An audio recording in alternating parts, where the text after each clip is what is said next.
Ở này chứ mà nếu mà đi 1 tiếng đồng hồ là cả nhà chơi nổi. Cái gì đâu thôi.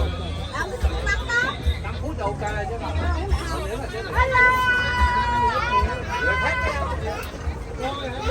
Dạ vâng.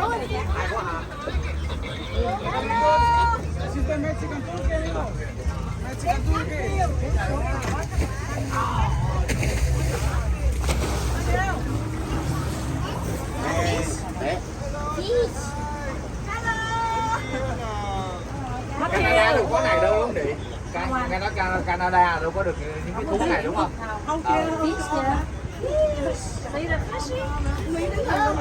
Nó ngủ luôn. Ngồi đó là xài là đúng rồi.